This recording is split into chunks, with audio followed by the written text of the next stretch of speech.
บ่มีผลประโยชน์เขาก็บ่มาหาดอกอาตมาคือเว้าฟังว่าจังนี้คนที่ได้ผลประโยชน์จากเราเท่านั้นเขาจังสิมาหาเรา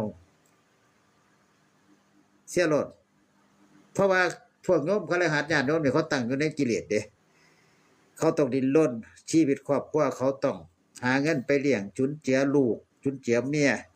จุนเจือครอบครัวเขาแต่ว่าพระเฮานี่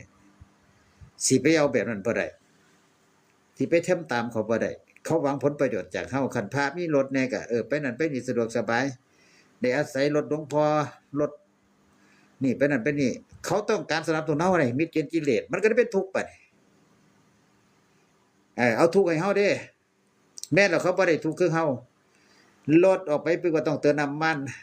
ลางเทื่อก็เสียไปซ่อมอีกเอาเงินใส่บัด